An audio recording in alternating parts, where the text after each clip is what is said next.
Bonjour tout le monde, on est mardi, il est 9 heures, on est en direct de ma voiture et en live sur Facebook. Je m'appelle Nicolas Quillier et on tourne l'épisode numéro 36 de Sur la route.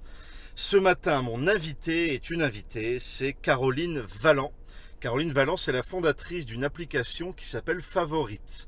C'est ça, Favorite, My Favorite.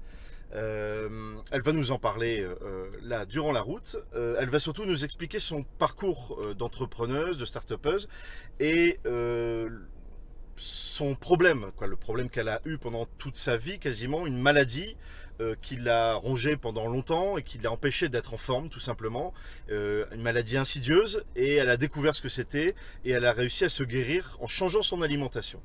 Voilà, ça c'est un point important dont elle va nous parler, elle va nous expliquer comment elle a fait, ce qu'elle a fait, son expérience à elle, et enfin elle va nous expliquer comment elle a transformé cette problématique, ce problème dans sa vie, en une opportunité qui est cette application dont l'objectif est de partager au plus grand nombre un mieux manger, une mieux façon de manger. On en a déjà parlé dans les précédents épisodes de Sur la route.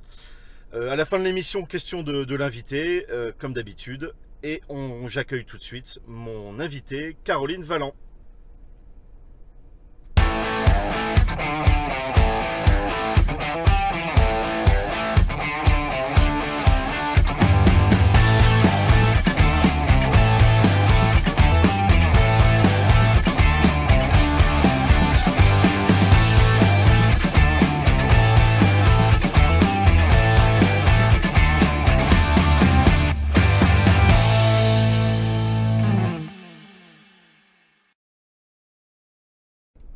Bonjour Caroline.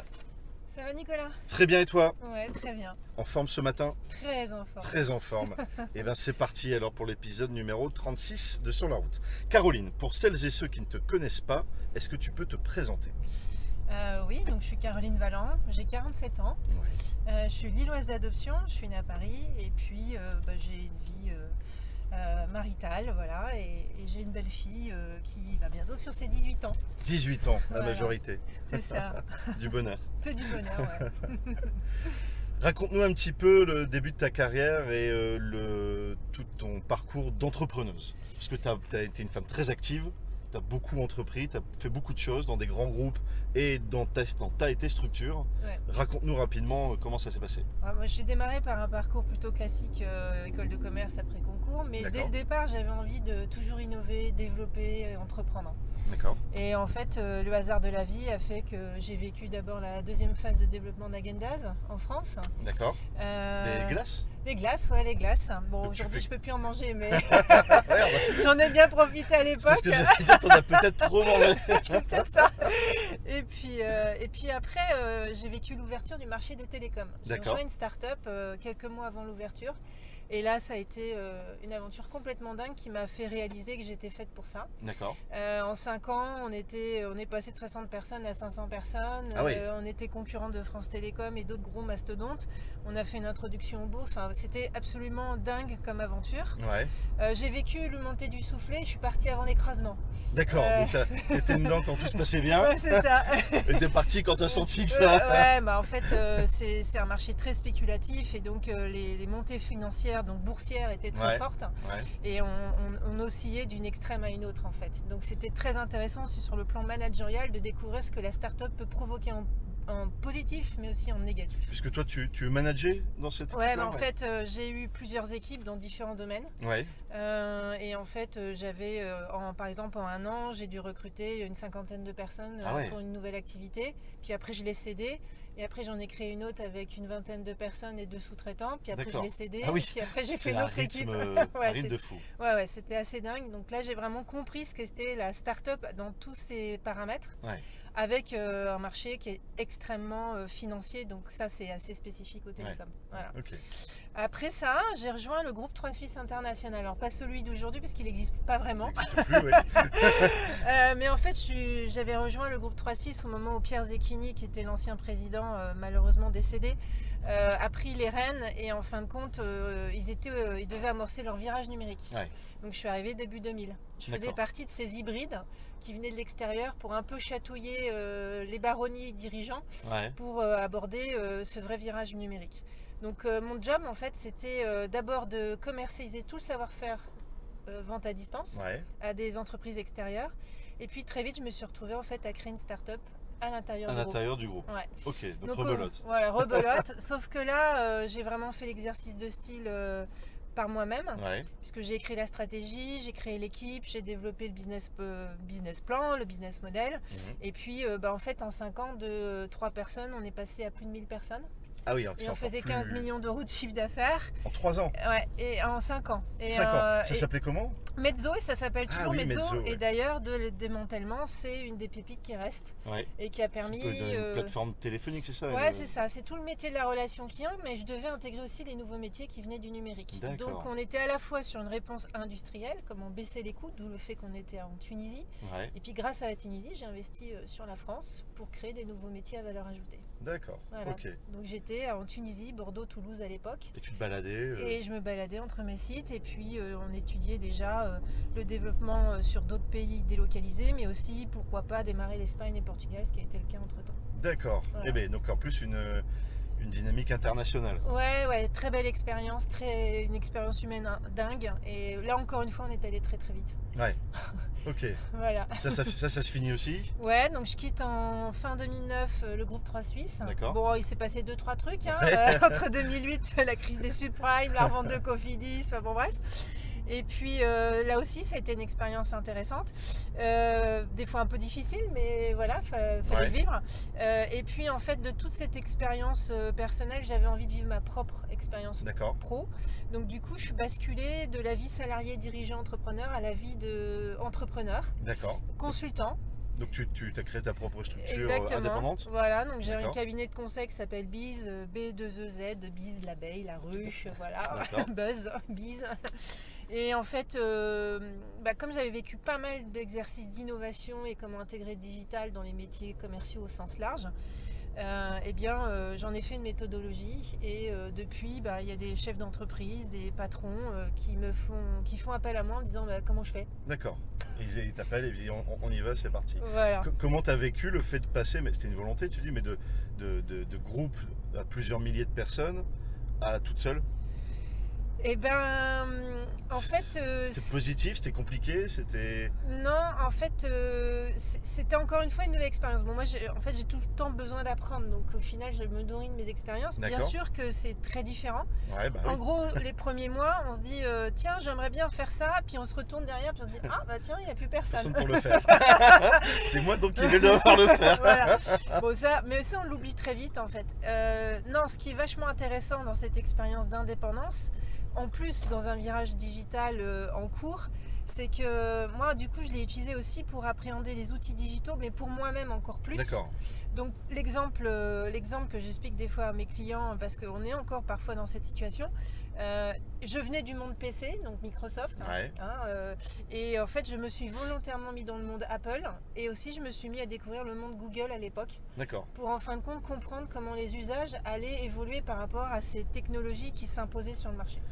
Ouais, et comme on le dit aujourd'hui, l'objectif est de sortir de ta zone de confort. Quoi. Exactement. C'est ça, c'est Ouais. te donner des nouveaux challenges, des nouveaux défis. Ouais. Et ça, tu le faisais dans un groupe où il y avait plein de monde, donc tu étais un peu obligé de le faire. Ouais. Et là, tu t'es obligé à le faire toi-même. Ouais. En gros, Bon, c'est ça. Ouais, c'est ça. Mais en même temps, quand on était dans le groupe, nous, on était ici en mode start-up, donc il fallait se débrouiller pour trouver des moyens, contrairement à ce qu'on pourrait penser. Ouais. Et donc, j'utilise exactement les mêmes choses qu'aujourd'hui, c'est-à-dire que tu vas voir les gens, tu vas leur demander de t'aider, tu trouves des moyens, même si tu n'as pas beaucoup d'argent. Enfin Ouais. voilà, c'est un peu débrouillard. Tu te Quoi. débrouilles, Voilà. Donc ça, c'est ton parcours, Ouais. dense, on s'en rend compte. Ouais. Et en parallèle de ce parcours, tu me racontais quand on préparait l'émission que en fait, tu as vécu pendant plus de 20 ans avec un mal qui te rongeait. Quoi. Ouais, en fait, plus les années passaient, plus j'étais vraiment mal. Alors, très jeune, au final, j'avais plein de choses qui me gênaient au quotidien. Mais je pensais que c'était normal. Par exemple, pendant 40 ans, je n'ai jamais dormi, normalement. Pendant 40 ans, Pendant 40 ans. tu ne dors pas. Et aujourd'hui, je dors comme un bébé. Alors, mais comment on peut ne pas dormir pendant 40 ans? Tout simplement Tu te parce réveilles que... tout le temps, Ouais, tu te réveilles plusieurs fois. En fait, tu supportes pas la moindre lumière, le moindre bruit. T'es au taquet tout le temps. Ouais. En fait, t'es tout le temps tendu. Et à l'époque, je pensais que c'était normal, que c'était mon état normal, certainement lié à mon état T'es né d'esprit. comme ça. Voilà. et- Ouais, voilà. D'accord. Pareil, pendant 25 ans, j'ai eu des migraines toutes les semaines, à droite et à gauche, ça durait 3 jours. D'accord. Donc j'ai pris beaucoup de médicaments pour essayer de gérer ça. J'ai Ouais. même eu des traitements de fond, Ouais. mais ça n'a jamais rien changé. D'accord. Et je pensais vraiment que j'étais condamnée à avoir mal au crâne toute ma vie, donc du coup je m'organisais autour de ça, quoi. D'accord. Et puis l'âge faisant, en fait, le corps il s'use et en fait j'étais de plus en plus fatiguée. Donc le matin je me levais, limite fallait une grue pour me soulever, quoi. Ah ouais, à ce point. Et j'étais tellement épuisée, je souffrais tellement de l'intérieur. En fait, je brûlais de l'intestin parce qu'en fait, mon intestin m'a toujours fait énormément mal. Donc, dès que je mangeais, je gonflais du ventre. Ah ouais. J'avais des douleurs qui pouvaient durer 24 heures. Enfin, voilà. Mais aussi, Rien que le fait de manger. ouais, rien que le fait de manger, mais je pensais que c'était normal. Pareil, un état global, j'ai mal au crâne. Enfin, bon, je mélangeais un peu tout ça. Ouais, avec... le stress, le boulot. Ouais, c'est ça. Je suis Tu une t'es femme. pas facilité les choses avec ouais. la charge de travail aussi Voilà, que tu exactement. avais. Et puis il y a des gens aussi qui te disent, Ouais. te disent, bah vous savez, avec votre activité, vous êtes une femme, système ouais. hormonal, enfin voilà, j'ai tout eu, Ah ouais. ce type de discours. Ouais, ouais. Alors, en gros, c'est de ta faute, quoi, presque. Bah, c'est surtout qu'ils savent pas comment te prendre Ouais. en charge, quoi. Ils sont un peu démunis parce que tu as tellement de mots, ton corps exprime tellement de douleur partout Ah ouais. qu'en fait ils savent plus trop par où commencer, en fait. Voilà. Là je parle de la médecine traditionnelle occidentale française. Voilà. Et puis Et par t'as exemple, vu beaucoup de spécialistes. bah, j'ai vu plein de monde, ouais, j'ai vu plein de monde avec des discussions un peu stériles au final. Ah, c'est vrai que juste dire, entre guillemets, c'est compliqué. J'ai mal au ventre, je dors pas, je suis pas bien. J'ai mal à la cheville, Ouais. parce que Ouais. ouais, j'ai été infiltrée d'une cheville aussi pendant 6 ans, 2-3 fois par an. Et on m'interdit de courir, on m'interdisait de marcher plus de 20 minutes, interdit de porter des talons. Et interdit de marcher plus de 20 minutes. Ouais, ouais. Et alors surtout pas les pavés de Lille. Ah oui.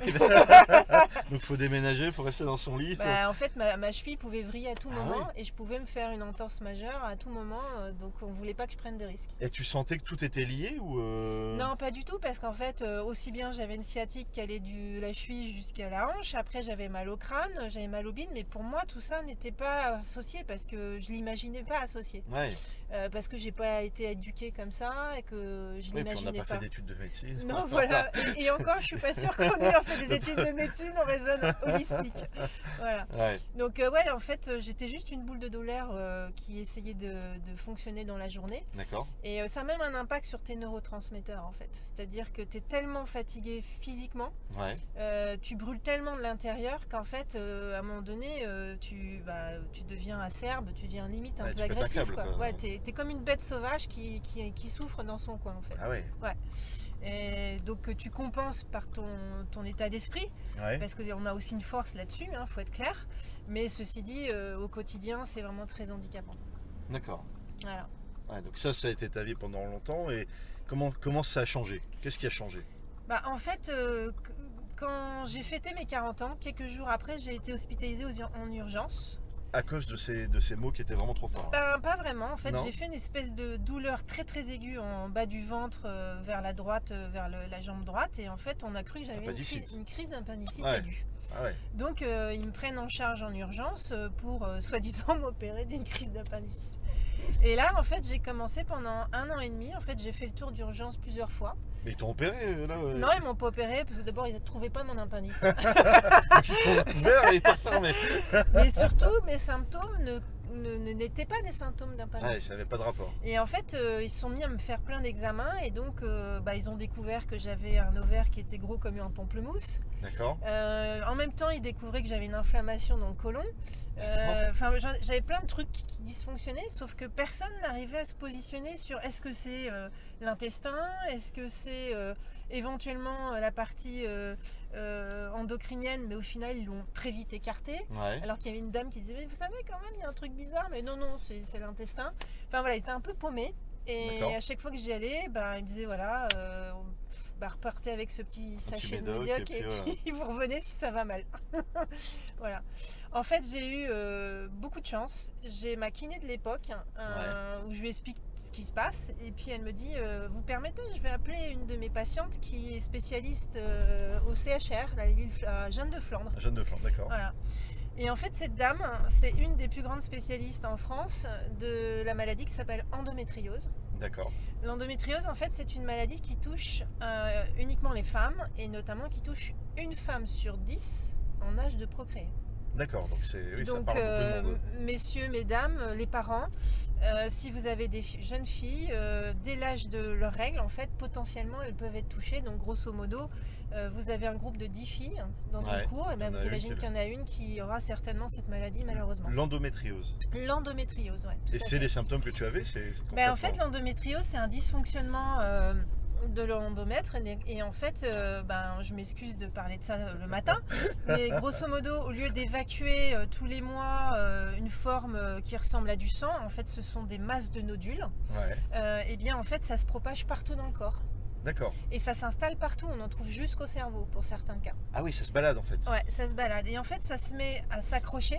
Ouais, Et puis tous les mois, il y en a des nouveaux qui se propagent, Ouais. mais en même temps, ceux qui étaient là, ils grossissent. Donc du coup, on a des masses de nodules qui ne font... On a un Pac-Man dans le corps, en fait. ah oui, c'est sympa. Voilà. Donc moi, j'avais ce qu'on appelle une forme digestive au stade 5, c'est-à-dire le plus avancé, ce qui expliquait d'ailleurs mon infertilité. Parce qu'il faut savoir que les femmes touchées, 40% seront infertiles. D'accord. Donc c'est quand même... Ah ouais, pas une c'est- petite non, maladie. C'est impactant, très On impactant. commence à en parler, mais il faudrait en parler beaucoup plus. T'es là pour Et ça. voilà, entre autres. Et en fait, j'avais 12 cm de nodules collés à mes différents organes, donc 4 cm le long de l'intestin et 2 cm le long de la vessie. Et si on n'opérait pas, ça allait transpercer mes organes. Ah ouais, donc là c'est ta vie qui est en jeu. Exactement. Et donc c'est parti, opération. Opération, on a nettoyé, bon, on garde des adhérences, mais au final on nettoie, donc c'est bien. Donc on stabilise en vous mettant en fait, on arrête le système hormonal en fait. Voilà comment aujourd'hui on peut gérer la maladie. On ne sait Ouais. pas la soigner, hein, clairement. Elle est pas On soignable. ne sait pas d'où elle vient. Il y a des formes aussi différentes de personnes touchées. Pour le moment, c'est un grand point d'interrogation. D'accord. Ok. Voilà. Et en fait, cette maladie, à l'époque, comme elle crée une inflammation majeure du fait qu'il y ait ces nodules, Ouais. je me suis dit, en fait, c'est ça qui explique tous mes maux C'est quotidiens. réglé. Et Voilà. non. Et non. Et non. J'ai attendu 1 an que tout cautérise et qu'en fait, il n'y ait plus de raison que j'ai de la souffrance liée à l'intervention. Ouais. Et en fait, j'allais pas mieux. T'allais pas mieux. C'est-à-dire que mon quotidien, c'est toujours le même. Perte d'énergie, fatigue, je dormais pas, j'avais mal au ventre, j'avais toujours mes problèmes articulaires, enfin bref. Et comment t'as résolu ça alors? En fait, j'ai senti que j'étais au pied du mur, D'accord. pour être très clair, Ouais. et que la situation devait s'arrêter. D'accord. Donc, mon ostéo de l'époque m'avait glissé dans l'oreille en me disant, tu devrais regarder la piste alimentaire. Alimentaire. Donc, depuis 5 ans, Ouais. j'ai changé d'alimentation. Donc c'est lui qui t'as fait des tests de. En fait, il m'a fait faire un test d'intolérance. D'intolérance, Et c'est il ça. m'a fait rencontrer le docteur que j'appelle Dr House, parce que c'est vraiment le Dr House. Ouais. Beaucoup de gens vont le voir pour ça. C'est que ça fait partie de ces nouvelles générations de médecins qui ont une approche holistique, Ouais. qui ont enrichi leur discipline de médecins généralistes avec d'autres disciplines médicales, entre autres la biologie nutritionnelle. D'accord. Voilà, donc c'est très scientifique. Donc c'est quoi? C'est agir sur ce que tu as dans ton intestin en fait.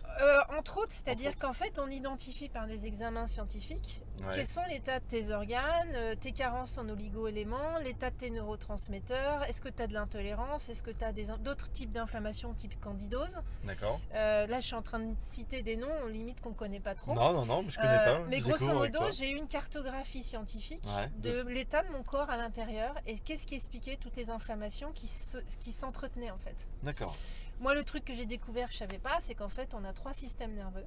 Ouais. On en a le premier principal qu'on Dans connaît le cerveau, tous, ça. voilà. Mais on en a un deuxième qui est très important, qui est le second cerveau qu'on appelle l'intestin ou le microbiote. Et puis le troisième, c'est notre cœur. D'accord. Et ces 3 systèmes communiquent en permanence. Il faut savoir que la sérotonine, qui est le neurotransmetteur, donc un des plus importants pour une bonne digestion, mais aussi un bon fonctionnement au quotidien, Ouais. c'est ce qu'on appelle l'hormone du bonheur. Ouais. Eh bien, il se produit à 95% dans l'intestin. D'accord, dans l'intestin. Ouais. Donc si ton intestin est tout pourri, Et ben, t'es t'as dans du mal à- tu déprimes. tu déprimes Et en voilà, fait. donc tu prends des cachetons, donc tu mets de la chimie dans l'intestin, donc Et tu puis génères cercle vicieux. l'inflammation. Exactement. Ok. Donc au Et final, donc là, il t'a fait changer toute ton alimentation. ouais, en gros. on a retiré tout ce qui me mettait en situation d'inflammation. Ça, c'est radical quand même. Ouais, c'est-à-dire que là, ça demande vraiment à se réorganiser. Ouais. Mais à un moment donné, tu te dis, je le fais parce que je sais que ça va me sauver. Enfin, l'intuition prend le dessus. Ouais. Et puis moi, je voulais plus souffrir. Et- Je ne voulais plus souffrir. Et ça t'a Vraiment. sauvé? Ah ouais, carrément. Ça a tout changé. Bah regarde, Non, mais 47 ans, la pêche. je t'ai vu courir en voilà, arrivant dans la voiture, exactement, voilà. Non, en forme. Non, c'est juste une révolution dans ma vie. Ah ouais? Ah ouais. Franchement, j'aurais su ça avant, je pense qu'il y a des choses que j'aurais fait autrement, mais pas de regret. C'est-à-dire que là, en fait, au final, ma maladie est une chance parce qu'elle m'a fait découvrir quelque chose qui est fondamental. Et puis ça se fait fini, quoi. Ça s'évolue bien. Donc Ah ouais, c'est positif. Mais non seulement j'ai retrouvé la santé, mais Ouais. une super santé, Ouais. mais en plus j'ai découvert vraiment des bénéfices qui vont au-delà de ça. C'est-à-dire que tu peux travailler ta performance sportive grâce à ton alimentation. Si tu as des semaines où tu dois bosser beaucoup, Ouais. tu es très sollicité intellectuellement. Toi, tu te rends physiquement. compte par l'expérience qu'en modifiant ton alimentation, ça modifie ton état d'esprit, ça Ah, modifie carrément. ton. Voilà. Ah, carrément. Alors, c'est pas Carrément. forcément le cas pour tout le monde, mais ça a Ah, si, clairement eu un impact pour toi. C'est le cas pour tout le C'est monde. vrai? Ah ouais? C'est-à-dire qu'en fait, je défie On quiconque. parle beaucoup du sucre en ce moment, c'est vrai que Oui, c'est un truc. le sucre, je peux faire une petite parenthèse dessus. Oui, le sucre est un vrai sujet. Voilà, c'est un sujet. Parce que c'est une toxine en fait. Ah, c'est Et une le drogue, problème, surtout. c'est que la Moi, manière. je me rends compte, j'essaye d'arrêter le sucre, mais je me rends compte que de temps en temps, Alors- il faut ces alors, morceaux de sucre. Pour évoluer, au lieu de dire on passe de 100 à 0, Ouais. on peut aussi travailler sur d'autres sucres. Ouais, Donc du coup, revenir à des sucres plus naturels qui fait que ton palais va s'habituer différemment. Donc tes neurotransmetteurs vont se détacher de cette addiction. ouais, Et au bout de 2 mois, quand ta salive se renouvelle, eh bien en fait, ton palais sera habitué au goût naturel. d'accord. Donc par exemple, je t'invite à goûter le sucre coco, Allez. qui en sucre indice coco. glycémique par rapport à 100 sur un sucre raffiné est à 20. Alors justement, pour pouvoir bien choisir ces aliments, tu as décidé il y a quelques mois, années, d'investir ton temps dans un nouveau projet qui est une application My Favorite. Ouais, C'est my ça. favorite, ma Jeu solution de mots alimentaire. avec Voilà. Eat, manger. Tout à fait. Et qui permet justement de donner des conseils à ceux qui voudraient se passer de tel ou tel aliment, c'est ça? Ouais, en fait, si tu veux, quand j'ai dû retirer les aliments, pour moi c'était évident qu'il fallait que je le fasse. Mais en fait, je suis repartie avec une bonne nouvelle, retrouver la santé. Ouais. Mais à côté C'est de pas ça, mal. quand j'ai quitté le médecin, donc enfin, mais en même temps, je me suis dit, ouh là là, mais comment je vais faire pour retirer 10 aliments? Ouais. Et puis pas des moindres, parce que il y en a des majeurs qu'on mange 80% du temps, voire 100%. Le gluten, c'est-à-dire tous les blés modernes, Ouais. qui sont dans beaucoup de produits. Tous les laits animaux, donc pas D'accord. que vaches, donc pas d'alternative si j'arrête le lait de vache. Mhm. Les œufs à l'époque, maintenant je pourrais à nouveau les réinjecter. D'accord. Le sucre, Le sucre aussi. et puis je passe, Et puis, vanille, banane, ananas, la banane. soja, Banane. levure, etc. Donc là effectivement tu vois la liste et tu te dis Comment je vais faire? oula, comment je vais m'organiser? Donc tu dis qu'est-ce que je vais cuisiner, où je vais acheter, comment. Et là, tu je trouvais vais rien trouver. pour t'aider, quoi? C'était Ben, compliqué? En fait, si tu veux, tu tapes sur internet. Donc c'était il y a 5 ans. Aujourd'hui, Ouais. c'est un petit peu mieux, quoique. Ouais. Donc tu fais Google, Ouais, comme tout le tout le monde, monde. et puis tu tapes recettes sans gluten. Là, tu as quelques résultats. Recettes sans gluten, sans lait. Et là, tu as un peu moins de résultats. Sans gluten, sans lait, sans œufs, là, il n'y a plus de résultats. Et puis, en fin de compte, le paradoxe, c'est que tu te rends compte qu'il y a énormément d'informations à disposition, mais tu ne trouves pas la réponse à ton besoin. Ouais. Donc, du coup, Spécifique, parce que ouais. toi, tu as un besoin spécifique, Ouais. comme moi, j'aurai un autre Exactement, besoin. Et voilà, voilà, exactement. ton cas, tes aliments, c'est pas les mêmes aliments Ouais. pour d'autres. Et, Ouais. Faut savoir qu'il y a quand même un Français sur 3 concerné par un changement alimentaire comme le mien. Ouais. Et la moyenne d'ingrédients qui est retirée, elle est autour de 4-5 ingrédients. Donc c'est pas neutre. Ah, c'est pas neutre. Il faut changer toute sa manière Voilà. de vivre. Donc du coup, l'idée, c'est de mettre la technologie au service de l'individu. Et c'est cette application. Exactement. Et cette application, en fait, c'est une base de données intelligente D'accord. qui fait que tu crées ton profil alimentaire. Donc tu vas cocher tous les aliments que tu ne veux pas manger, ou que tu ne peux pas, peu importe ton choix. On va très très loin dans le détail. Donc c'est au-delà des allergènes, il y a les sucres, les sulfites, enfin il y a 700 ingrédients que tu peux déjà cocher. Ouais. Donc ça permet à beaucoup de gens de l'utiliser.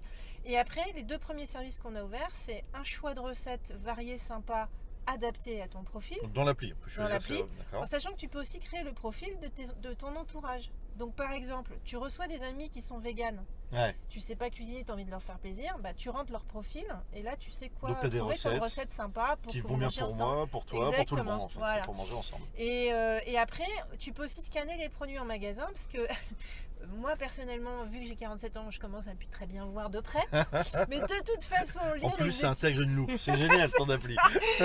Mais bon, en même temps, c'est galère de lire les étiquettes. Ouais. Donc, du coup, tu scannes les produits et en fait, ça fait apparaître tout de suite mettre une fiche verte ou rouge. Verte, c'est vas-y, tu peux y aller. D'accord, Rouge, par rapport c'est aux les aliments. ingrédients que tu as D'accord. cochés dans ton profil. Les interdits qui sont dedans. Ouais. Puis comme c'est une appli qui a été vraiment pensée communautaire, tu peux même renseigner, donc nous envoyer en fait les produits qui manquent et nous on les saisit derrière. D'accord, Voilà. ok. Puis après il y a plein d'articles, trucs et astuces. Par exemple la liste des farines sans gluten, il y en a plus que de farine avec du blé normal.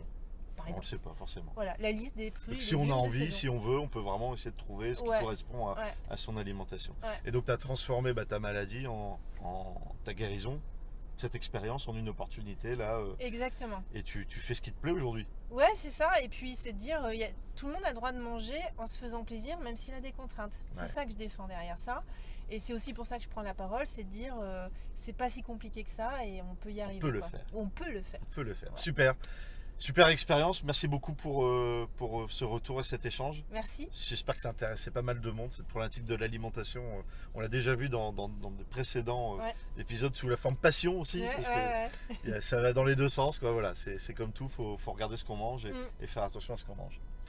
À la fin de l'émission, puisqu'on est à la fin de l'émission, il y a une rubrique habituelle qui est la question de l'invité. Le but, c'est que l'invité précédent pose une question à l'invité actuel, qui posera une question à l'invité suivant.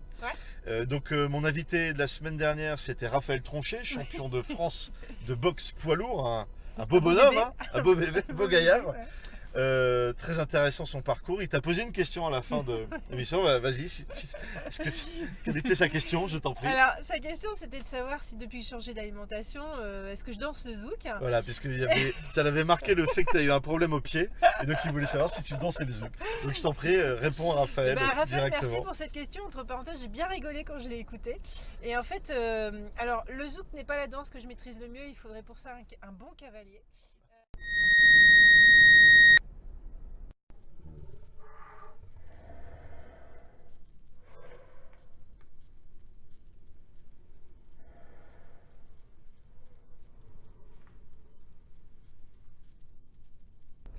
Allez, on est là, on est de retour. Vive la techno. Désolé, petite coupure, petit problème. On était en plein dans la question de l'invité Ouais. à la fin. On essaiera de voir si on peut faire un montage pour récupérer tout ça. Ouais. Donc, tu répondais à Raphaël Ouais. sur le zouk. Ouais. Allez, vas-y, je te laisse finir de répondre à Raphaël. Raphaël m'a fait beaucoup rire et en même temps, il m'a bien tendu une perche. En fait, bon, au zouk, j'y suis pas encore. Il faudrait que je trouve le bon cavalier. Ouais. Mais en fait, avant, j'adorais danser. Avec mes problèmes de santé, je dansais plus du tout. Et maintenant, je peux enfin m'éclater sur la piste jusqu'à bout de la nuit. Alors qu'il y a quelques années, Ah, tu je pouvais pas pouvais marcher plus du plus de tout. 20 minutes. Je passais plus mes soirées C'est dingue. à profiter. Dieu sait que j'adore danser. Voilà. En plus. Voilà. Super. Et la prochaine invitée Sur la route, c'est Alessandra Machado. Mm. Alessandra, elle travaille dans le sport, c'est sa passion, et elle s'est donné une mission, c'est l'inclusion par le sport. Elle nous en parlera la prochaine fois. Est-ce que tu as une question à lui poser, Alessandra, directement, Ouais. face caméra? Alessandra, je te connais pas, mais j'ai vu des choses de toi, entendu des choses. Je sens que tu es une femme très énergique. Et en fait, j'aimerais bien savoir ce que tu mets dans ton assiette pour être autant en forme. Qu'est-ce qu'elle mange? C'est ça? Ouais. Excellent. Voilà. Parfait. Et ben, elle nous répondra la prochaine fois, Alessandra. Que mange-t-elle pour être à fond comme ça? J'écouterai avec Parce beaucoup qu'elle est à d'attention. fond tout le temps. Ouais, tout le temps. Super. Merci beaucoup. ouais, merci Nicolas. Merci à toi. Je te souhaite une très bonne journée. Ouais, Je te laisse sortir et je conclue l'émission. bonne journée. À très bientôt. Voilà, c'était Caroline Valland. Caroline, elle nous a expliqué son parcours d'entrepreneuse, son parcours dynamique dans des grandes boîtes et dans des startups. Elle nous a expliqué aussi que pendant tout ce temps-là, elle souffrait. Elle avait mal, elle avait des problèmes, elle ne vivait pas bien sa situation et elle devait guérir. Elle a guéri, notamment en changeant son alimentation. Voilà, c'est devenu son bébé aujourd'hui, sa passion, sa raison de travailler et de vivre aussi, puisqu'elle a réussi à se guérir grâce à ça, et elle a créé son application My Favorite pour aider les autres à mieux manger, ou tout du moins à savoir ce qu'ils mangent pour pouvoir adapter son alimentation si besoin. Voilà, donc j'espère que ça vous a intéressé. Désolé pour le petit souci technique de quelques minutes qui nous a coupé du live. Ma prochaine invitée, donc, c'est Alessandra Machado. Elle va nous expliquer dans quelques semaines comment elle fait son inclusion par le sport, inclusion de populations difficiles, inclusion des personnes en difficulté, notamment des femmes et quasiment exclusivement des femmes par le sport. Voilà, c'est ce qui l'anime aujourd'hui, c'est ce qu'elle fait. Elle se bouge pour ça. La semaine prochaine, pas d'émission, c'est le 1er mai, donc je prends une petite pause. Et la semaine d'après, l'émission a été préenregistrée. Donc vous découvrirez l'invité sur la page Facebook. D'ici là, entreprenez, bougez-vous, faites des choses, prenez des risques. Et je vous dis donc non pas la semaine prochaine, mais à très vite dans un prochain épisode de Sur la route. Salut!